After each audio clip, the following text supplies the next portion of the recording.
शांति। आज 24 नवंबर 2021 की साकार मुरली सुनेंगे। शिव भगवानोवाच, मीठे बच्चे, तुम यहाँ अपनी राजाई तकदीर बनाने आए हो। जितना याद में रहेंगे, पढ़ाई पर ध्यान देंगे, उतना तकदीर श्रेष्ठ बनती जाएगी। आज का प्रश्न है, संगम पर किस श्रीमत का पालन कर 21 जन्मों के लिए तुम अपनी तकदीर श्रेष्ठ बना लेते हो?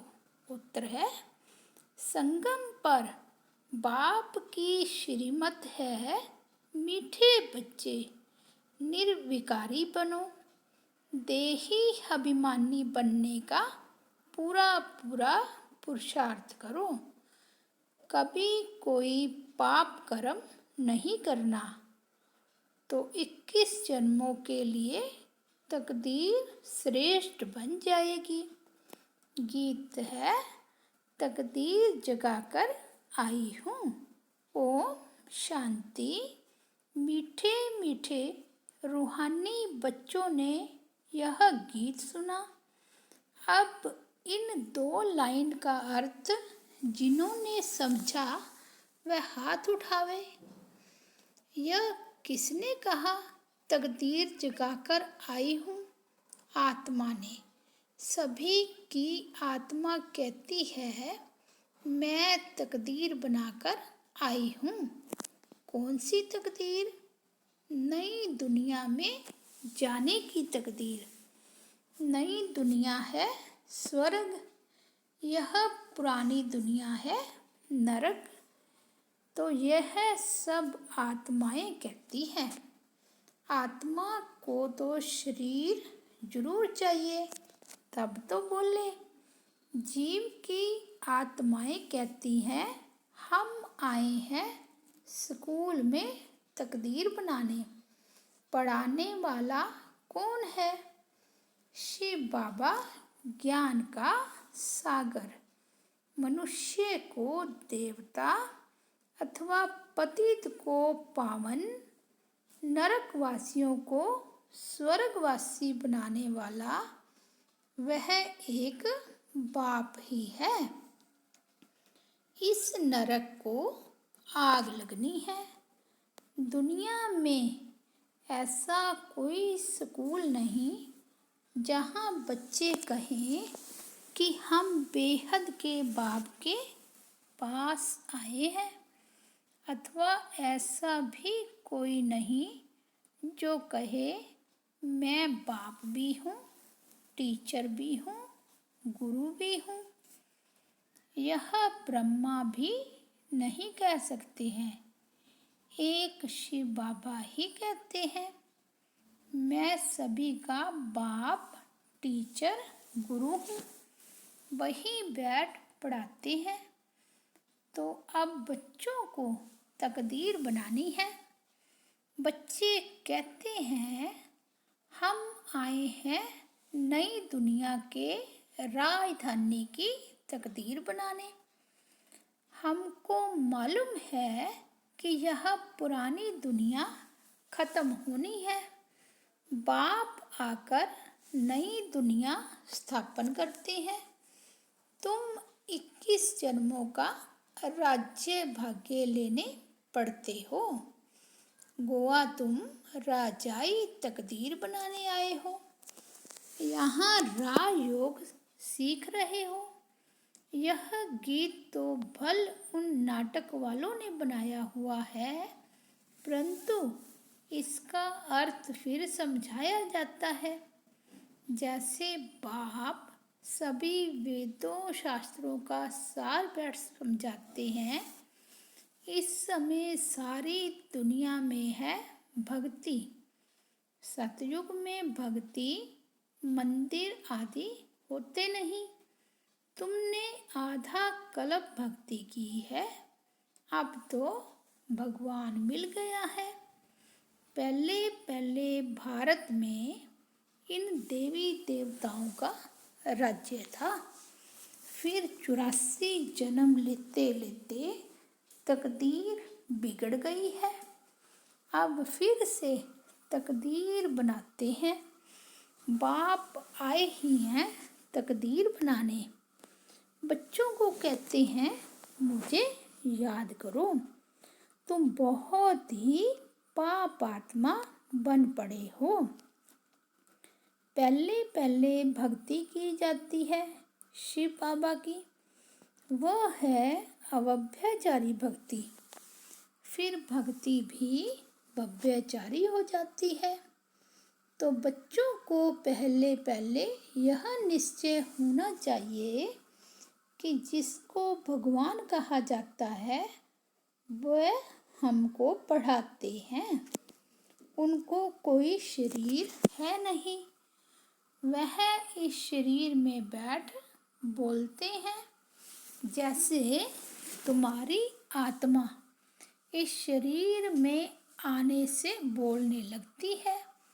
कभी कभी मनुष्य मर जाते हैं, फिर जब शमशान में ले जाते हैं तो आधे में चुरपुर करने लग पड़ते हैं। ऐसी आत्मा चली गई फिर आई नहीं। आत्मा बिल्कुल सूक्ष्म है ना, तो कहाँ छिप गई? ऐसे कहेंगे अनकॉन्शियस हो गई, किसको पता नहीं पड़ा। ऐसे कभी कभी हो जाता है।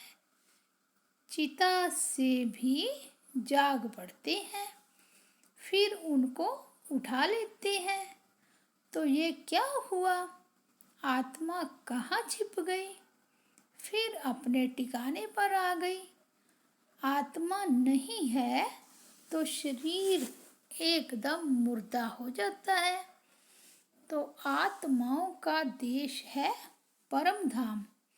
तुम जानते हो हम वहाँ उस घर के रहने वाले हैं। पहले पहले हम आत्मा घर से आए सतयुग में। भारतवासी जो देवी देवता थे वही आए होंगे। वास्तव में जो जो धर्म स्थापन करते हैं पिछाड़ी तक कायम रहते हैं। बुद्ध का धर्म कायम है, क्राइस्ट का धर्म कायम है। सिर्फ देवी देवता धर्म वाले जो राज्य करते थे उनका नाम ही गुम है। कोई भी नहीं है जो अपने को देवी देवता धर्म का कहता हो। बाप समझाते हैं भारतवासी अपने धर्म को भूल गए हैं। हमारा गृहस्थ धर्म पवित्र था। संपूर्ण निर्विकारी महाराजा महारानी का राज्य था। उन्हों को कहते हैं भगवती लक्ष्मी और भगवान नारायण। वास्तव में भगवान एक है। उनको ही ज्ञान सागर कहा जाता है। इन लक्ष्मी नारायण में तो कोई ज्ञान है नहीं। ज्ञान का सागर एक ही शिव बाबा है। वह बैठ तुम बच्चों को ज्ञान देते हैं। तुम अभी पढ़ रहे हो, यह पढ़ाई फिर वहाँ भूल जाएंगे। अभी तुम हर एक समझते हो हमारी आत्मा में 84 जन्मों का रिकॉर्ड भरा हुआ है। आत्मा अभी नॉलेज ले रही है, फिर सतयुग में जाकर अपना राज्य भाग्य करेगी। तुम कहेंगे हमने 84 का चक्कर लगाया, अब बाबा से हम स्वर्ग की बादशाही ले रहे हैं। हर एक उस दादे से वर्षा लेते हैं, परंतु अपने अपने पुरुषार्थ अनुसार इसमें कोई हिस्सा बांटा नहीं जाता है, अज्ञान काल में बांटा जाता है। बेहद का बाप कहते हैं हम वैकुंठ स्थापन करते हैं, उसमें ऊंच मर्तबा पाना वह है तुम्हारे पुरुषार्थ पर मदार। जितना बाप को याद करेंगे उतना विकर्म विनाश होंगे, पवित्र बनेंगे। सोना को भट्ठी में डालते हैं ना, तो उनसे खाद निकल सच्चे सोने की डली बन जाती है। यह आत्मा भी सच्चा सोना थी। यहाँ पाठ बजाने आती है। पहले है गोल्डन एज्ड, फिर पहले चांदी की खाद पड़ी। आत्मा थोड़ी इम्प्योर बन जाती है तो फिर आहिस्ते आहिस्ते थोड़ा घटती जाती है। मकान भी पहले नया, फिर आहिस्ते आहिस्ते पुराना होता जाता है। 100 वर्ष के बाद कहेंगे पुराना। वैसे दुनिया भी नई और पुरानी होती है। आज से 5000 वर्ष पहले नई थी। इन देवी देवताओं का राज्य जो था वह कहाँ गया? 84 जन्म भोगते भोगते पुराना हो गया। आत्मा भी मैली तो शरीर भी मैला हो गया। गोरे से सावरे हो गए। कृष्ण को भी गोरा और सावरा दिखाते हैं ना। टांग नरक तरफ, मुंह स्वर्ग तरफ दिखाना है। तुम भी उस कुल के हो। तुम्हारी भी टांग नरक तरफ, मुंह स्वर्ग तरफ है। अभी तुम पहले निर्वाण धाम में जाकर फिर स्वर्ग में आएंगे। कलयुग को आग लग जाएगी। मूसलधार बरसात, आग, अर्थक्वेक आदि होगी। पतित आत्माएं सब हिसाब किताब चुकतू कर घर चली जाएगी। बाकी थोड़े बचेंगे। पवित्र आत्माएं आती जाएगी। अभी तो सब है कांटे। काम कटारी चलाना, यह कांटा लगाना है। यहाँ तो बाप कहते हैं कि संपूर्ण निर्विकारी बनना है। बाप कहते हैं मुझे याद करो, मुझे याद करो तो मैं तुमको स्वर्ग का वर्षा दूंगा। तुम पवित्र बन जाएंगे। तुम पावन थे तो गृहस्थ व्यवहार भी पवित्र था। अभी तुम पतित बने हो तो गृहस्थ व्यवहार भी अपवित्र विकारी है। सतयुग में व्यवहार धंधा भी सच्चा चलता है। वहाँ झूठ आदि बोलने की दरकार नहीं रहती। झूठ तब बोला जाता है जब बहुत पैसे कमाने का लोभ होता है। वहाँ तो अथाह पैसे मिलते हैं। अनाज आदि का कोई दाम नहीं रहता। वहाँ कोई गरीब होता ही नहीं। जो अच्छा पुरुषार्थ करेंगे वह महाराजा बनेंगे। हीरे जवाहरातों के महल मिलेंगे। पुरुषार्थ पूरा नहीं करेंगे तो प्रजा में चले जाएंगे।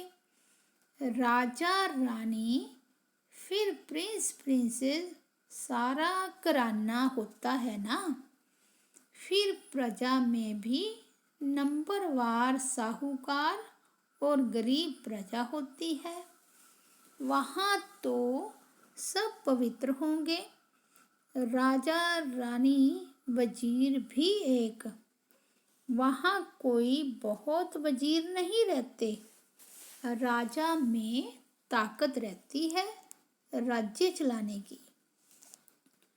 तो जैसे बाप समझाते हैं तो बच्चों को भी समझाना चाहिए। हम भारतवासी देवी देवता थे। सतयुग में हमारा राज्य था।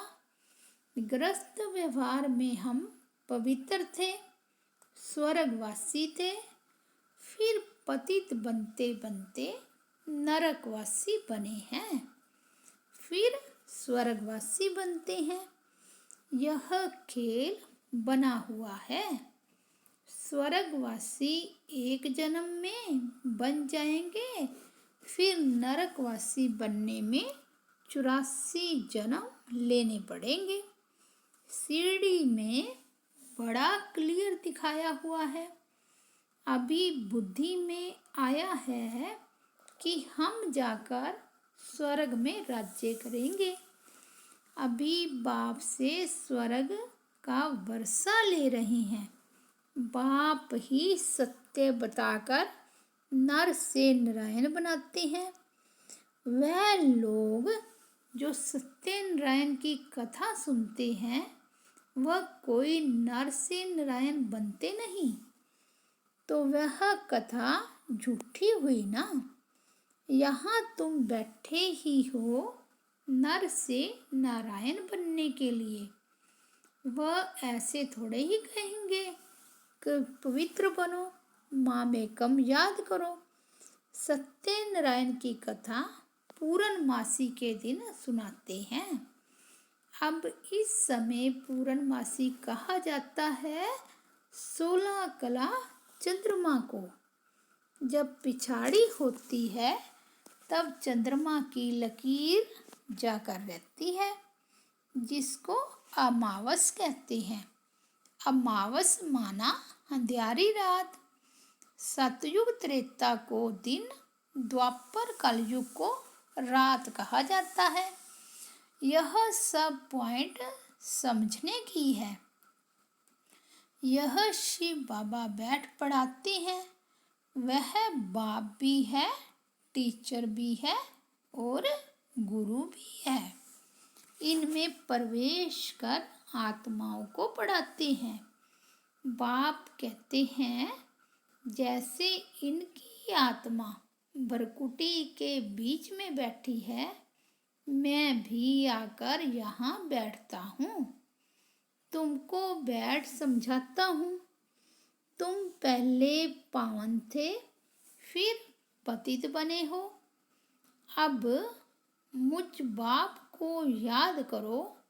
पवित्र बनने बगैर घर वापस जा नहीं सकते। पवित्र बनेंगे तब उड़ेंगे। सब पुकारते भी हैं, हे पतित पावन आओ, पावन बनाओ, तब हम उड़े, अपने घर मुक्ति धाम में जाएं। वह है हम आत्माओं का घर। पतित घर जा नहीं सकते। जो अच्छी रीति शिक्षा को धारण करेंगे तो जल्दी स्वर्ग में आएंगे, नहीं तो देरी से आएंगे। नए मकान में आना चाहिए ना। नए मकान में मजा है ना। पहले पहले सतयुग में आना चाहिए। मम्मा बाबा सतयुग में जाते हैं, हम फिर देरी से क्यों आए। तुम भी फॉलो करो ब्रह्मा को, बाप को याद करते रहो। कोई बात में तकलीफ होती है तो शिव बाबा से पूछो। श्रीमत से ही श्रेष्ठ बनेंगे। पुरानी दुनिया में तो 5 विकारों रूपी रावण की मत पर चलते आए हो। पहले पहले है देह अभिमान। अभी तुम बच्चों को देही अभिमानी बनना है। मैं आत्मा परम धाम की रहने वाली हूँ। उनको शांति धाम कहा जाता है। ऐसी ऐसी बातें दूसरा कोई समझा ना सके, बाप ही समझाते हैं। तुम्हारी आत्मा इन ऑर्गन से सुनती है। सतयुग में कभी शरीर खराब होता ही नहीं। यहाँ तो बैठे बैठे अकाले मृत्यु हो जाती है। सतयुग में ऐसी कोई बात होती नहीं। उसको कहा ही जाता है हेवन, स्वर्ग, पैराडाइज।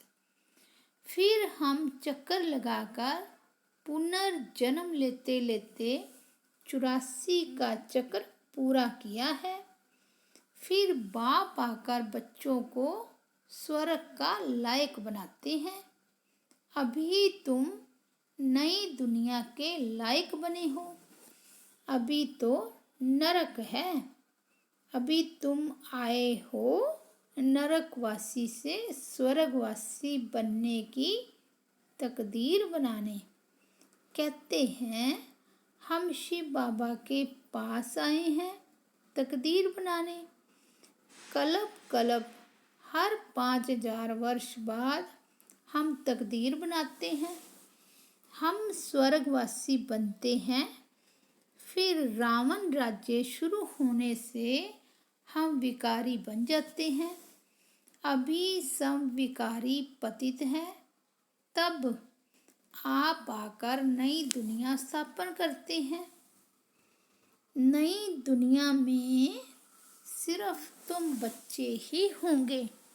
बाकी सब शांति धाम में चले जाएंगे। ऊपर में आत्माओं का झाड़ है।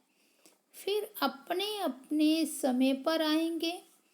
जब हमारा राज्य होगा तो वहाँ और धर्म वाले होंगे नहीं। फिर द्वापर में रावण राज्य शुरू होगा। यह सब बातें अच्छी रीति धारण करनी है। यहाँ नरकवासी से स्वर्गवासी बनना है। नरकवासी मनुष्यों को असुर और स्वर्गवासी मनुष्यों को देवता कहा जाता है। अब सभी आसुरी स्वभाव वाले हैं। अब बाप बैठ पुरुषार्थ कराते हैं। बाप कहते हैं पवित्र बनो। हर बात में पूछते रहो। कोई पूछते हैं कि बाबा धंधे में झूठ बोलना पड़ता है। झूठ बोलने से थोड़ा पाप बनेगा। बाप फिर बाप को याद करते रहेंगे तो पाप कट जाएंगे। आजकल की दुनिया में सब पाप करते रहते हैं। कितनी रिश्वत खाते रहते हैं। यह प्रदर्शनी का चित्र मैप्स हैं। ऐसे मैप्स कहाँ होते नहीं। अगर कोई देखकर कॉपी करके बनाए भी परंतु उनका अर्थ कुछ भी समझ नहीं सकेंगे। प्रदर्शनी मेले में तो बहुत आते हैं। कहा जाता है 7 रोज लिए समझने आओ तो तुम स्वर्गवासी बनने लायक बन जाएंगे। अभी नरकवासी हो। सीढ़ी में देखो कितना क्लियर है। यह है पति दुनिया। पावन दुनिया ऊपर खड़ी है। अभी तुम बच्चे शिव बाबा से प्रॉमिस करते हो, बाबा हम नरकवासी से स्वर्गवासी जरूर बनेंगे। अभी तुम तैयारी कर रहे हो शिवालय में जाने के लिए। इसलिए विकार में कभी नहीं जाना है। तूफान तो माया के बहुत आएंगे परंतु पतित नहीं होना है। पतित होने से बड़ी खता अर्थात भूल हो जाएगी। फिर धर्मराज की बहुत बड़ी सजा खानी पड़ेगी। अच्छा, मीठे मीठे सिकिलदे बच्चों प्रति माता पिता बाप दादा का याद प्यार और गुड मॉर्निंग। रूहानी बाप की रूहानी बच्चों को नमस्ते। हम रूहानी बच्चों की रूहानी बाप दादा को याद प्यार गुड मॉर्निंग और नमस्ते।